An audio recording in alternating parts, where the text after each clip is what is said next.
વિદ્યાર્થી મિત્રો એવીપી એજ્યુકેશનની અંદર તમારું સ્વાગત છે। જે વિદ્યાર્થી મિત્રોએ ચેનલને સબસ્ક્રાઇબ ન કરી હોય કરી લેજો, જેથી આગળના વિડીયો તમને સરળતાથી મળી રહે। આજે આપણે ધોરણ 7માં ગુજરાતી વિષયમાં પાઠ 5 તમે સાપથી ડરો છો કે તેના સ્વાધ્યાયના પ્રશ્નોનું સોલ્યુશન જોઈશું। તો ચાલો જોઈએ। પાઠ 5 તમે સાપથી ડરો છો કે એના લેખક છે વિદ્યાર્થી મિત્રો જયંતભાઈ પટેલ। તો અહીંયા સ્વાધ્યાયમાં પ્રશ્ન 1 વાતચીત। પહેલો પ્રશ્ન, સાપ વિશે તમે શું શું સાંભળ્યું છે કહો। તો એનો જવાબ છે વિદ્યાર્થી મિત્રો, સાપ વિશેની ઘણી બધી માન્યતાઓ મેં સાંભળી છે, જેમાંથી થોડીક નીચે પ્રમાણે છે। તો તમે જે માન્યતાઓ સાંભળી હોય એ તમારે લખવાની છે વિદ્યાર્થી મિત્રો। એમાં પહેલી, બધા જ સાપ ઝેરી હોય છે। બીજું, સાપ ઉડી શકે છે। ત્રીજું, નાગ મદારીની બિન સાંભળી ડોલે છે। ચોથું, કેટલાક સાપ 2 મોં વાળા હોય છે। પાંચમું, નાગના માથા પર મણી હોય છે।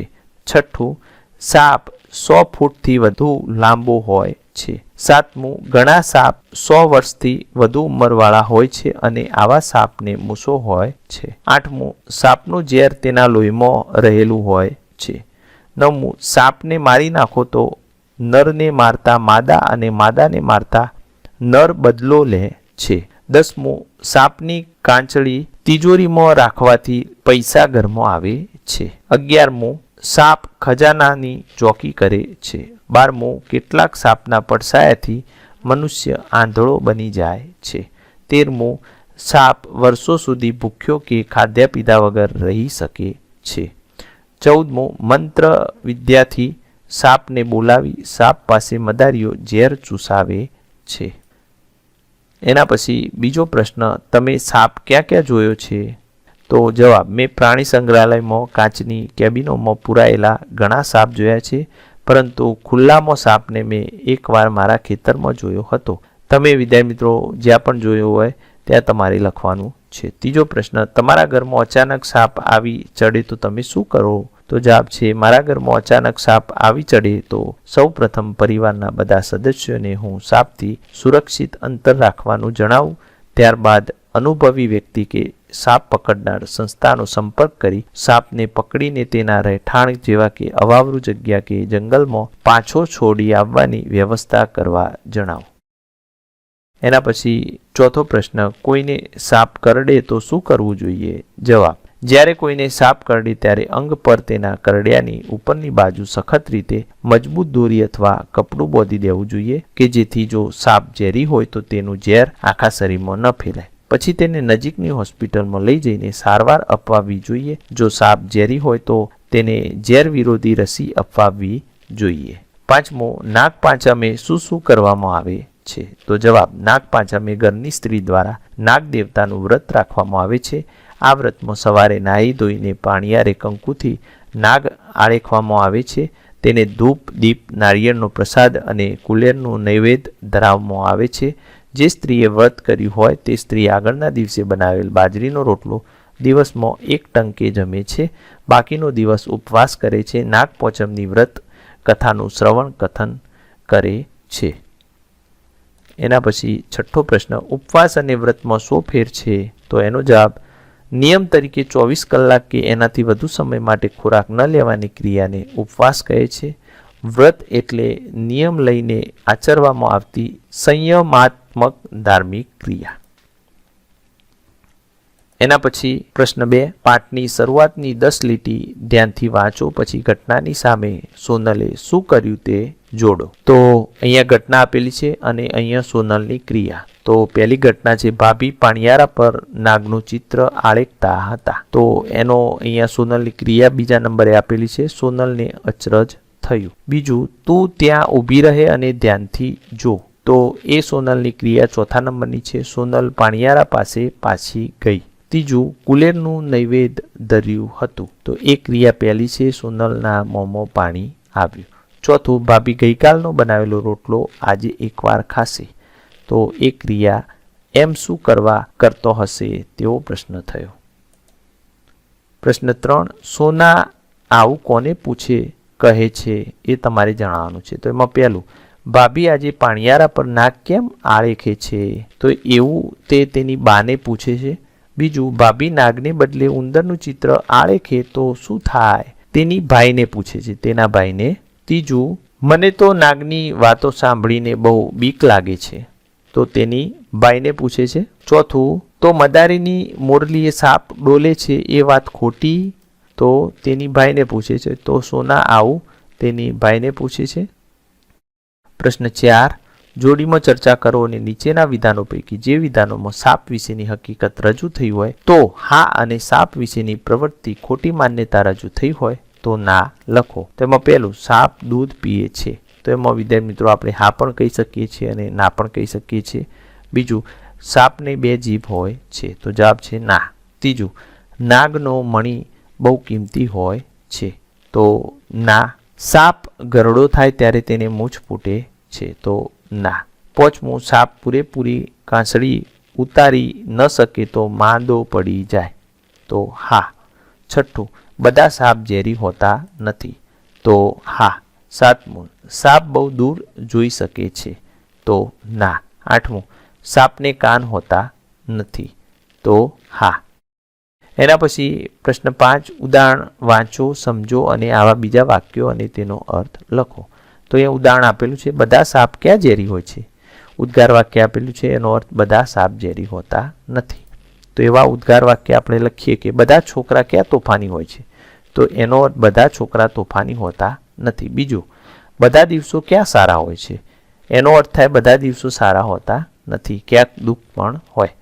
ત્રીજું, બધા કામ ક્યાં અઘરા હોય છે, એનો અર્થ થાય છે બધા કામ અઘરા હોતા નથી અથવા બધા કામ સહેલા પણ હોતા નથી. પ્રશ્ન 6, કૌંસમાં આપેલ શબ્દોમાંથી યોગ્ય શબ્દ પસંદ કરી શબ્દ સમૂહ માટેનો સાચો શબ્દ લખો.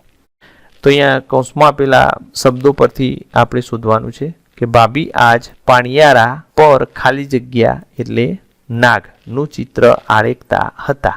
ઘરમાં પાણીના વાસણ રાખવાની જગ્યા એને વિદ્યાર્થી મિત્રો પાણિયારા કહેવાય. તો આ શબ્દ સમૂહ માટે એક શબ્દ થયો. ફેણવાળા સાપ, જેને આપણે નાગ કહીએ છીએ. તો પાસે પૂજા સામગ્રી, કંકુ, ચોખા, ફૂલ વગેરે હોય એને પૂજા સામગ્રી કહેવાય, એ પડી હતી. તેમણે ખાલી જગ્યા કુલેર, તો ઘી ગોળ સાથે ચોળેલો બાજરી વગેરેનો લોટ એને કુલેર કહેવાય. તો તેમણે કુલેરનું ખાલી જગ્યા ધર્યું હતું, તો નૈવેદ્ય ધર્યું હતું. તો દેવને ધરાવેલી ખાવાની વસ્તુ એને નૈવેદ્ય કહેવાય. આજે એ ખાલી જગ્યા પણ કરશે, એકટાણું એટલે ભોજનનું વ્રત પાળવું તે. એના પછી પ્રશ્ન 7, લીટી દોરેલ રૂઢિપ્રયોગનો અર્થ કૌંસમાંથી શોધી તેની નીચે લીટી દોરો. આ રૂઢિપ્રયોગનો ઉપયોગ કરી તમે બીજું વાક્ય બનાવો. તો એમાં પહેલું છે, કુલેર જોઈ સોનાના મોંમાં પાણી આવી ગયું. તો વિદ્યાર્થી મિત્રો મોંમાં પાણી આવી જવું, તો ગમતી વસ્તુ ખાવાની તીવ્ર ઈચ્છા થવી. એમાંથી વાક્ય બનાવી તો સાંજે મમ્મી જમવામાં છોલેપુરી અને ગુલાબજાંબુ બનાવવાની છે તેવું જાણ્યું ત્યારે મિલનના મોંમાં પાણી આવી ગયું. બીજું, બાએ સોનાને માંડીને વાત કહી. તો શરૂઆતથી બધી વાત કહી અને માંડીને વાત કહી કહેવાય. એનું વાક્ય છે, ફિલ્મ જોઈને આવેલા રાકેશે તેના મિત્રોને ફિલ્મ વિશે માંડીને વાત કહી. એના પછી ત્રીજું, સોનાને જવાબ ન આવડતો ભાભી એની વહારે આવ્યા.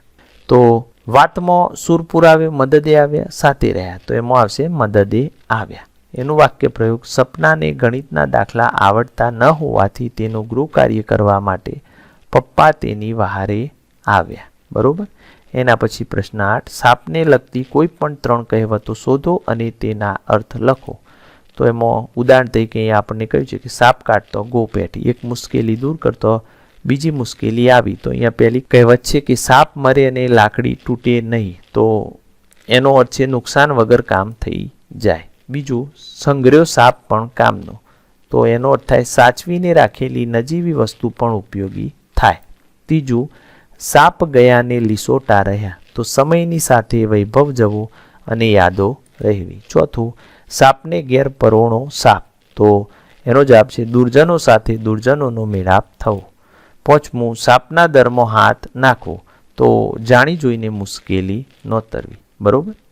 એના પછી વિદ્યાર્થી મિત્રો 9મો પ્રશ્ન, પહેલા અને છેલ્લા શબ્દ વચ્ચે ક્રમિક એક નવા શબ્દો ઉમેરી નાનાથી મોટા 5 વાક્ય બનાવો અને વર્ગ સમક્ષ રજૂ કરો. તો અહીંયા ઉદાહરણ તરીકે આજે અહીંયા વરસાદ પડ્યો, તો આજે વરસાદ પડ્યો, આજે સવારે અમદાવાદ શહેરમાં વરસાદ પડ્યો, આજે સવારે અમદાવાદ શહેરમાં 4 કલાક વરસાદ પડ્યો. આજે સવારે અમદાવાદ શહેરમાં 4 કલાક વીજળીના ગડગડાટ સાથે વરસાદ પડ્યો. આમ વિદ્યાર્થી મિત્રો નવા નવા શબ્દો ઉમેરીને આપણે વાક્યો બનાવતા જવાના છે. તો અહીંયા ઉદાહરણ તરીકે આપેલું છે, મેં શાળાએ જતા સાપ જોયો. મેં શાળાએ જતા સુભદ્રા કાકીના ખેતરમાં સાપ જોયો. એના પછી મેં શાળાએ જતો સુભદ્રા કાકીના ખેતરમાં લીમડા નીચે સાપ જોયો. એના પછી મેં શાળાએ જતો સુભદ્રા કાકીના ખેતરમાં લીમડા નીચે કાળા રંગનો સાપ જોયો. એના પછી મેં શાળાએ જતો સુભદ્રા કાકીના ખેતરમાં લીમડા નીચે કાળા રંગનો લાંબો સાપ જોયો. તો આમ અહીંયા શબ્દો ઉમેરે જવાના છે, બરોબર. એના પછી પ્રશ્ન 10, ઉદાહરણ મુજબ વાક્ય લખો. હું બજાર ગયો હતો, હું બજાર જાઉં છું અને હું બજાર જઈશ. તો એ રીતે આપણે અહીંયા જોઈએ તો અમે સાપ જોઈશું, તો એના આગળ આવશે અમે સાપ જોઈએ છીએ અને અમે સાપ જોયો હતો. એના પછી અમે ગીરના પ્રવાસે ગયા હતા, તો અમે ગીરના પ્રવાસે જઈએ છીએ અને અમે ગીરના પ્રવાસે જઈશું, એમ બરોબર. ભૂતકાળ, વર્તમાન અને ભવિષ્યકાળ, એ રીતે આપણે વાક્યો બનાવવાના છે. ભરતે પતંગ ચગાવ્યો હતો, ભરત પતંગ ચગાવે છે, ભરત પતંગ ચગાવશે, બરોબર. એના પછી મિતાલીએ ગૃહ કાર્ય કર્યું હતું, મિતાલી ગૃહ કાર્ય કરે છે, મિતાલી ગૃહ કાર્ય કરશે. એના પછી સાહેબે વ્યાકરણ શીખવ્યું હતું, સાહેબ વ્યાકરણ શીખવે છે, સાહેબ વ્યાકરણ શીખવશે. પ્રશ્ન 11, પ્રશ્નોના જવાબ આપો. એમાં પહેલું, વ્રત એટલે શું? વ્રત શા માટે કરવામાં આવે છે? તો એનો જવાબ છે વિદ્યાર્થી મિત્રો, વ્રત એટલે નિયમ લઈને આચરવામાં આવતી સંયમાત્મક ધાર્મિક ક્રિયા. હિન્દુ અને જૈન ધર્મમાં વ્રત એ ઉપાસનાનું મહત્વનું અંગ છે. વ્રત કરવાથી તમારી આધ્યાત્મિક ઉન્નતિ થાય છે, તમારામાં સકારાત્મક ઉર્જાનો સંચાર થાય છે, સાથે સાથે તમારા હૃદયની તંદુરસ્તી, મગજની ક્ષમતા અને રોગ પ્રતિકારક શક્તિ વધે છે. આમ વ્રતથી સ્વાસ્થ્ય માટે ઘણો ફાયદો થાય છે. એના પછી પ્રશ્ન 2, સાપ માણસ જાતને સી રીતે ઉપયોગી બને છે? તો જવાબ છે, સાપ સંપૂર્ણ માંસાહારી જીવ છે અને તેના ખોરાકમાં નાના જીવડા, ઈયળોથી લઈને નાના મોટા પ્રાણીઓ છે. મુખ્યત્વે 80% સાપ ઉંદર પ્રજાતિના પ્રાણીઓ ઉપર નિર્ભર છે. ખેતરોમાં અને ગોડાઉનોમાં અનાજનો સૌથી વધુ બગાડ આવા પ્રાણીઓ જ કરે છે અને એક સંશોધન મુજબ પુખ્ત વયનો સાપ સરેરાશ રોજ 3 થી 5 ઉંદર પ્રજાતિના પ્રાણીઓનો શિકાર કરે છે અને ભારતમાં જે કુલ પાક થાય છે તેનો સૌથી વધુ 23% બગાડ ઉંદરો કરે છે અને ઉંદરોની પ્રજોત્પત્તિ ખૂબ ઝડપી થાય છે. આથી જો સાપ ઉંદરોને ખોરાકમાં ન લે તો અનાજનો જથ્થો ઘણો ઓછો થઈ જાય. આ ઉપરાંત સાપનું ઝેર કેટલીક જીવરક્ષક દવાઓ માટે ખૂબ જ ઉપયોગી છે. લકવા માટે, થ્રોમ્બોસિસ માટે, લોહી વહેતું અટકાવવા, કેટલાક અંશે કેન્સર માટે અને ખાસ કરીને વિષ પ્રતિરોધક રસી બનાવવા માટે ખૂબ જ ઉપયોગી છે. એના પછી ત્રીજો પ્રશ્ન, નાગણના બધા જ બચ્ચા સાથી જીવતા નહીં હોય? તો જવાબ છે, નાગણ એક સાથે 50 થી 55 ઈંડા મૂકે છે, પરંતુ નાગણના બચ્ચા ઈંડામાંથી નીકળ્યા બાદ માતાથી સ્વતંત્ર વિચરણ કરતા હોય છે અને નાના હોય ત્યારે એમના પ્રાકૃતિક દુશ્મનો ઘણા હોય છે. આથી જ્યારે તેઓ નિઃસહાય અવસ્થામાં હોય ત્યારે જ મોટાભાગના બચ્ચાઓનો શિકાર થઈ જાય છે. આથી નાગણના બધા બચ્ચા જીવિત રહેતા નથી. ચોથું, તમારા વિસ્તારમાં કોઈને સાપ કરડે તો શું ઉપાય કરવામાં આવે છે? એનો જવાબ છે, અમારા વિસ્તારમાં મોટાભાગના લોકો શિક્ષિત છે. આથી તેઓને સાપ કરડે તો તેઓ ઘરે પ્રાથમિક સારવાર લઈ સત્વરે ડૉક્ટર પાસે જઈ યોગ્ય સારવાર કરાવે છે. સાપ ઝેરી હોય તો તેની વિષ વિરોધી રસી પણ મુકાવે છે. છતાં અમારા વિસ્તારના થોડાક લોકો ઓછા શિક્ષિત કે અંધશ્રદ્ધાળુ છે કે જેઓ સાપ કરડે ત્યારે ભૂવા પાસે જઈ મંત્રાવે છે, મદારી પાસે જઈને નાગ દ્વારા ઝેર ચૂસાવે છે અથવા અન્ય બાધા માનતાઓ રાખે છે. આમ કરવાથી જેને સાપ કરડ્યો હોય તે વ્યક્તિ શારીરિક રીતે ઘણી દુઃખી થાય છે અને ક્યારેક ઝેરી સાપ કરડ્યો હોય તો તેનું મૃત્યુ પણ થાય છે. એના પછી પ્રશ્ન 12 છે, કાવ્યનું પઠન કરો. કવિએ કરેલા વ્યંગને શિક્ષકની મદદથી સમજો. તો વિદ્યાર્થી મિત્રો, તમારે કાવ્યનું પઠન કરવાનું છે અને તમારે કવિએ જે વ્યંગ કરેલો છે એનો શિક્ષકની મદદથી એને સમજવાનું છે.